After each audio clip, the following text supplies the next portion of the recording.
Entrepreneur, founder, author, and financial advisor Mark Bernstein helps high-performing business owners turn their visions into reality. Through his innovative work and the Forward Focus Forums, Mark connects entrepreneurs to resources that fuel their success. Founders Forum is a radio show and podcast where entrepreneurs share their journeys, revealing the lessons they've learned and the stories behind their success. Join Mark and his guests for a mix of inspiration, valuable insights, and a little fun. Now, let's dive in.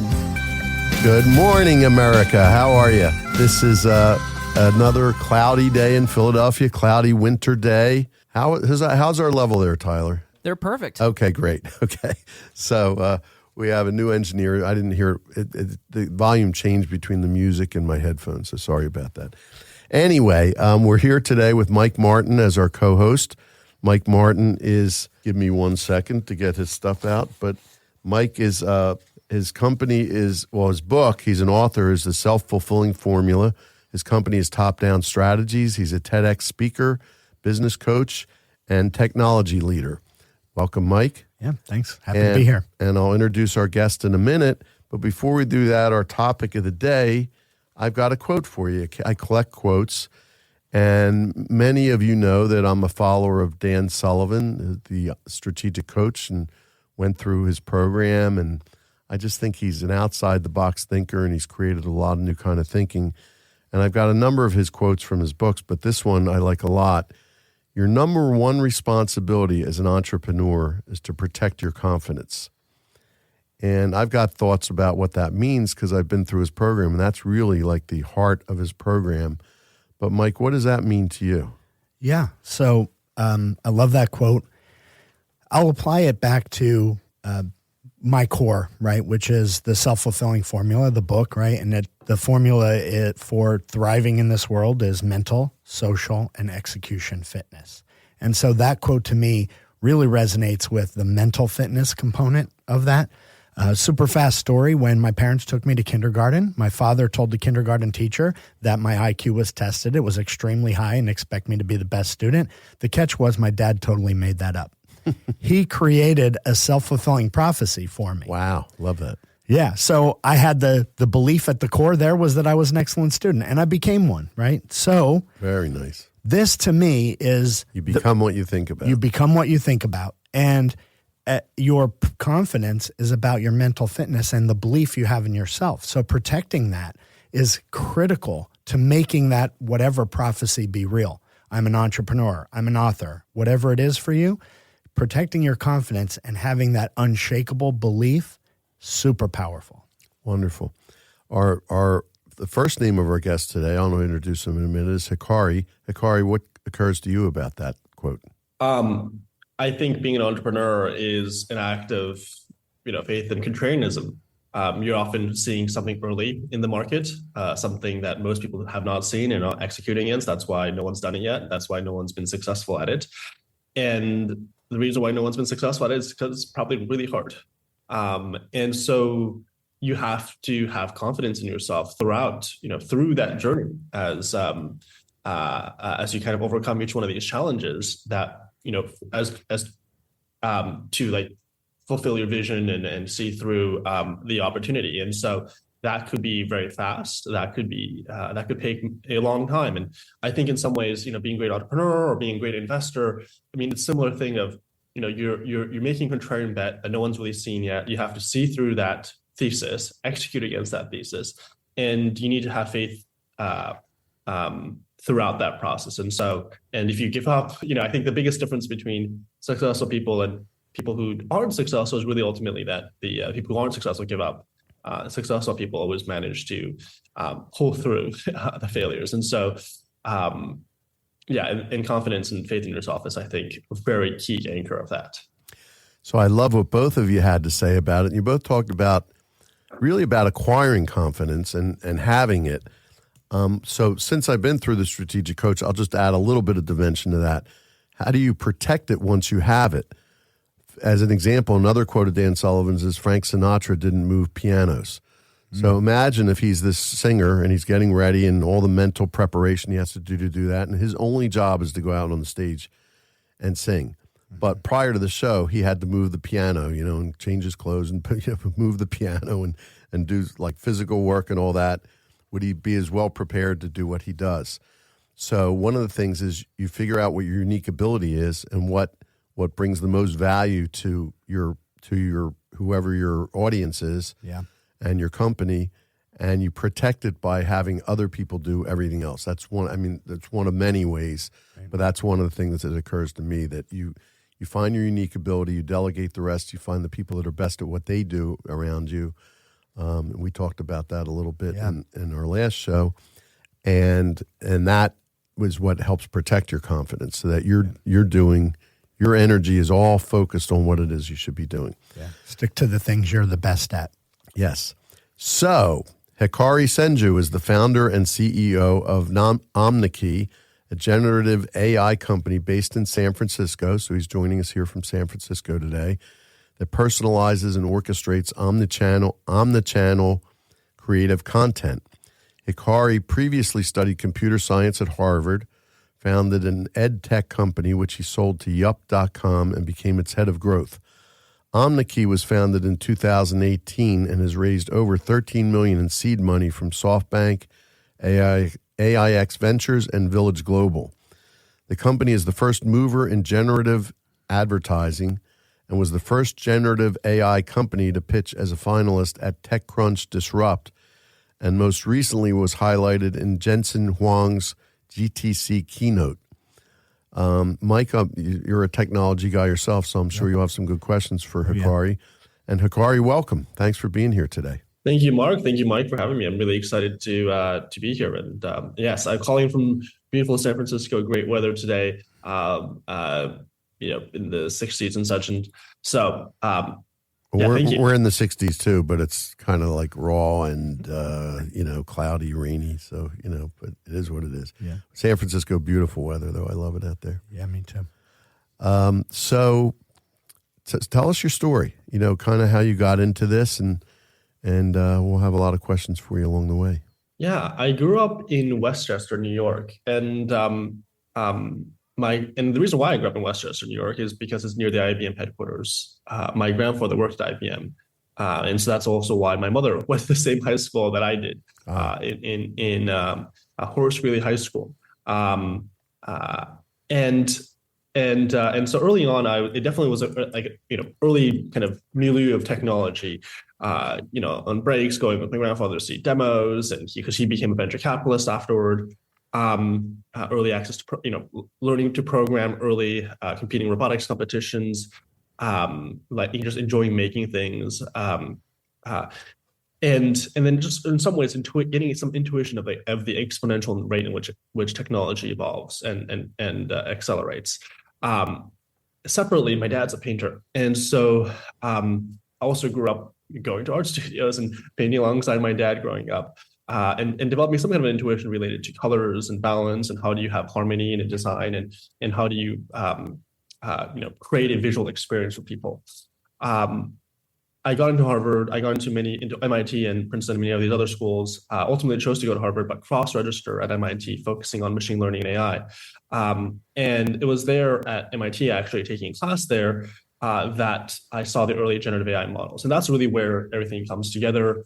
My background in technology as well as art, and seeing the possibility of generative art in particular, and that if an AI could create art better than humans, or as good as humans, and this is kind of what the early demos was showing, is especially if you could kind of intuit Moore's law and that it would exponentially improve, that its implications are pretty massive. So that's what really got me hooked into generative AI in college about a decade ago. Separately, though, it was very early in the technology. It wasn't productionizable. It wasn't, the go-to-market wasn't, the product was nowhere near, or the technology was nowhere near go-to-market. So but I am an entrepreneurial person. I started 2 venture-backed companies in college, and one of which was an education company product. It was a personalized learning application connecting students to personalized tutors. This was acquired by another company in San Francisco, where I became the head of growth. And so it was there running growth, combined with my passion for generative art and generative AI, that I saw the opportunity to start Omneky back in 2018 to generate and optimize advertising creative autonomously with AI. Wonderful. That's amazing. Yeah. I just want to comment there because Sure. you made a really excellent point. That is something I believe in, and I'm sure, Mark, you can relate to this. Us both being musicians is the union of the logical and the artistic, the technology with the artistic. You look at companies like Apple and Steve Jobs, right? He worried about the way the fonts looked and what the screens looked like. And I just find that having that creative look and sensibility really makes the technology palatable and sellable. Do you find that? What's your thoughts on sort of that union of art and technology? Yeah, I mean, I think it like you're both, you're ultimately a creator. An engineer is a creator, an artist is a creator. You're birthing a new experience into the world. And I think it's kind of a spectrum from, hardcore engineering where everything is kind of, fixed based on the kind of the reality of physics to like you have a blank canvas. And I think really the best products are something that, really finds the right balance between those two. So you mentioning, Steve Jobs building these beautiful products. But I think great engineers also kind of view themselves as artists. I think there's elements of their, when you go through the code, for example, a great software engineer, you go through the code, there's some artistry there. There's probably some stuff that they do in terms of the way they write in the logic that the code has that isn't necessarily necessary, but because they're very proud of their craft. And so ultimately, I think they're both, engineers, artists, they're craftspeople. They like making things, they like milking things for other people. They like other people experiencing the things that they make. They like creating experiences into the world, and that didn't exist before. And that's really what got me into computer science early on, was actually through just enjoying to make art. So early on, middle school, I was, artist of the week every week. Often I would submit artwork to the school art teacher, and there'll be competition. And so it always comes from this kind of desire to create. Yeah. And what was great about software in particular was that you could do it at scale. So if I create a piece of art, painting, maybe 10 people can see it, 20 people can see it, but 100 people may be able to see it. But if I create a piece of software, it's immediately scalable to potentially hundreds of millions or billions of people. And so that was what but it comes from this similar source of this desire to create. Yeah, the importance of creativity and the union of form and function. Yeah. By the way, you said, Mike, absolutely. You said I could probably relate to it, not to take the story away from Hikari, but I'm a lawyer who went to music school first. There you go. And now I'm a financial planner, and I feel that, there's a lot of logic in music, and there's a lot of creativity in law, and financial planning to me actually combines it all together. Yeah. I think the importance of creativity as a skill is really undervalued. I understand. We have just a minute or two before our commercial break, but Hikari, I know, there's hills and valleys when you're an entrepreneur. It's not all, just a joyride. What kind of challenges have you faced in the building of Omneky? Oh gosh, you have I've been running Omneky for 6 years. I've been an entrepreneur for basically my entire career. You face every single kind of challenge. You face the challenge of not having enough money. What are some of your favorite? What are some of your favorite challenges? There you go. Favorite challenges. I think the thing, the thing that I've learned most recently is how to just be a great. Because there's an evolution as an entrepreneur from, say, being the person that builds MVP and building, a great, initial product with a team of 8 people, to then scaling to a much larger team where you have to start hiring and delegating work. And just the art of delegation, I think you mentioned prior to this, a kind of pre-call was a theme from the previous session as well. But it is not an easy skill. There is an urge to micromanage. There's an urge to get everything perfect, and you have to trust people, and you have to trust their abilities, and you have to communicate well as well. That is also, you're only as good as your ability to communicate a strategy. You can have the perfect strategy in your head, but if you can't communicate it properly, then it's as good as not a great strategy. And so that whole art of managing a team of people who have more maybe specific domain knowledge than you, and then communicating and having everyone function as a strong team is not an easy skill, and that has been kind of a learning through yeah. And so I also inferred from there, perfection is there's an urge for perfection, but perfection is usually non-existent. So progress is probably the better measure, I would think, right?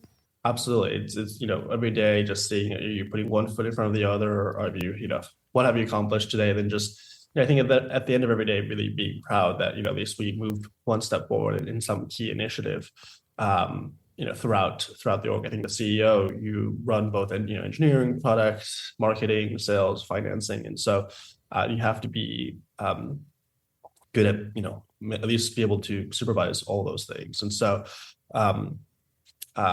making sure that you're incrementally making progress in at least one of these dimensions every day is the way to keep going. Forward movement. With that, we will take a quick commercial break and hear a little bit more about Omneky. Frustrated with your ad campaigns? Let Omneky take the wheel. We use the power of AI to generate high-performing ads personalized for every customer. Omneky analyzes millions of data points to optimize your creatives and target the right audience across all channels. Stop wasting time and money. Whether you're a small business or a large enterprise, Omneky helps you reach the right people with the right message at the right time. Visit Omneky.com today for a free trial and see your ROI soar. That's Omneky.com. I like that music in that commercial. Yeah. I think it fits the theme of forward movement, Yeah, absolutely. Do you like that, Mike? How about you like the music, Hikari? Yeah. I listened to a version of this with your team before this, and it was thought it turned out. You always got to have music in pretty the nice. ads. Yeah. So you talked a little bit about you talked about challenges. You talked about some of the strengths you've had to develop to deal with those challenges. Mike, you probably have some questions. Yeah, I mean, I think you also highlighted there sort of the importance of communication. Being able to articulate your vision in order to delegate.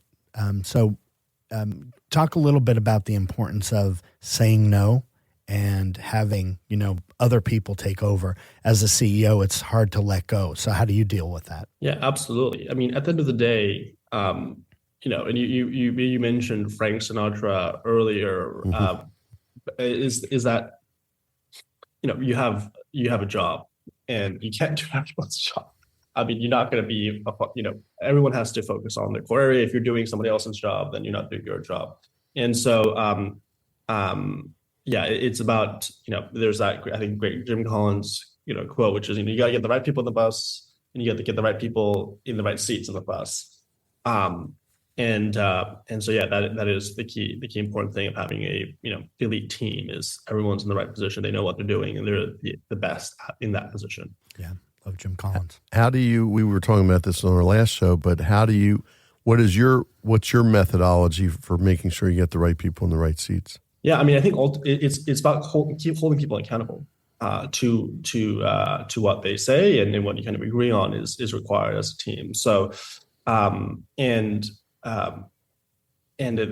so making sure there's clarity across the team, what everyone's responsibility is, what their expectations are, and then if people aren't meeting those expectations, then problem solving with them and figuring out why that is the case, and then trying to really find the source of the root of the problem. Is it a personnel problem? Is it I mean, in some ways, every problem is a personnel problem. You can argue, but it could be the situation could just be a very tough situation, and you have the understanding. It could be a timing issue. Sometimes it's just going to have more patience. Also, people learn and people change, and so providing the right feedback. The CEO's also the job is to be the coach for the team, and so sometimes you just switch players out, but other times it's really just about coaching the players to really excel in their role, and so those are the nuances of leadership. Yeah. How many employees do you have today? Sorry. That's great. Yeah. So today we have 40 employees. Yeah. And is that the most you've had? I think, we've scaled up and down. I would say that like we may have had like slightly more employees at some point, but because the business model is also somewhat shifted. We used to do a lot more services work than today, which we're predominantly we're like essentially a product driven company, and so the people that you need has changed. But around that range. Mike, you had a I was just going to highlight you talked about the importance of accountability, and I'm a huge believer in accountability as a key ingredient to execution and achieving what you set out to do, whether that's accountability to yourself or having it within a team as a manager or CEO. I love that point. And I guess I was going to ask you, with how rapidly technology is changing, especially in the AI space, how are you staying current and staying adaptable to all the changes that are happening there? Yeah, I mean, it definitely helps be in San Francisco, at the epicenter of a lot of, the Silicon Valley, the epicenter of all this change. Our office is in Sunnyvale. We have people are in the office. And so it's not just me staying up to date, but making sure that our, product team, engineering team, sales team is up to date in terms of all the information. People are constantly learning things. They're learning about competitors, they're learning about new tools, they're learning about new technologies, new interesting projects, interesting tools. And so they're bringing it back to the team, sharing that knowledge, and as a group, just being an information hungry organization. I think generally, when we're hiring people, we look for 3 characteristics: high integrity, high curiosity, and high energy. And so, the people that we've assembled are all kind of, always seeking new information and bringing it back to the team. Hikari, this show is about really looking to the future, and we talked about forward movement and momentum and progression. I'd like to ask you about, if this were December of 2027, and we're talking and we're looking back on the last 3 years, what would have to happen in your life? And I know a huge part of your life is the business at this point. What would have to happen for you to feel that was a successful 3-year progression in your life and business? I mean, I think either IPO'd or on the way to be IPOing, being a public company, this is something that I think is an important step in achieving the scale that we want to achieve and the impact that we want to achieve. And so something, somewhere along that IPO journey, and definitely closer or past or having surpassed it in the next. But 3 years is also a long time, but also a short period of time. And so, right. What challenges do you see in front of you to get there? It's generative AI is such an interesting space because it is constantly evolving, and the dynamics are constantly changing. The competition is changing, the underlying technology is changing, consumer and business kind of demand for that technology as they learn more about the technology is changing, their appetite is changing regarding technology. And so I think it's continuously making sure we're at the forefront of generative AI, building the best products, generative AI products for our customers, which are marketers and advertisers, just making sure that we're the best at delivering their need with our technology. Yeah, gotcha. I'll ask too, this is a question I love asking people. If you could wave a magic wand over your business and have any result you wanted in any area, what would that be? I think it's just, making sure that we have the very best product in generative AI, and that includes the best AI, the best engineering. And I think from there, by having the very best product, many other facts kind of come together. Sales will, then you have the very best sales, you have the very best word of mouth, the very best, understanding, but in the general market. So we're a product-centric, product-oriented company, and if I would have a magic wand, it'd be to have the best product, and therefore also the best team to build that, that can build that product. Right. I'm going to switch gears because we only have a couple minutes left. I know you're a voracious reader. We've talked about many books. First of all, what are your favorite books? And then I'd like to ask you what you're currently reading. Yeah. My favorite book is actually and we've actually had this conversation over just spanning half a year, Mark. So Yep. it's but right now my favorite book is a book called Accelerando, and it's actually a sci-fi book about AI, and About AI? it's about how About AI? yeah, Okay. it's about artificial intelligence and Yep. and kind of the future. It's a book called Accelerando. I'm sorry, it just broke up a little and- bit. That's why I wasn't sure. Go ahead. Yep. Yeah, it's by Charles Strauss, and it's about kind of a world where the AI or kind of collective AI human intelligence or is there's this brain merge between AI and humanity, the collective intelligence of this kind of this total like improves every decade by like leaps and bounds. And so they have this every chapter almost begins with like MIPS, like how much million instructions per second can humanity collectively calculate. And you start the 2000s and it's a certain amount of MIPS, but then as the computers get more and more powerful and the humans kind of brain melt with the computers, the MIPS like just just exponentially grow. And at some point, humanity has built Dyson spheres around the sun, and they're exploring other galaxies, and so it's an optimistic book. It's a book that I think is actually a vision of the future. I think that is quite possible as AI accelerates. I don't think AI is going to replace humans. I think AI will coexist and evolve with humans. There will come a time probably when all the computation in the world powered by machines will be greater than humanity. Hopefully we can enter a world, but because there's a brain merge with humanity, it kind of expands humanity's horizons as well. That is currently my favorite book, especially at this moment in time. Nice. Given the high change that we're seeing related to AI and kind of all the hype that we're hearing about AI and seeing about AI. Sounds like one we should all read, actually. Yeah, I've written it down. Yeah, Me too. I'm going to check it out. It's a great book. I don't really read a lot of science fiction. I mostly read business books. Well, this is like a business book for you in a sense, right? Yeah, it is kind of a very practical book in some ways. And listen, I thank you. We're out of time, but thank you for being here, Hikari Senju. Thank you, Mike Martin. Thank you all for listening, and we'll see you next week on Founders Forum. We hope you enjoyed your time with Founders Forum and that you found value to take with you throughout your day. Join us again next week for another episode of Founders Forum on WXKB 1039 HD2.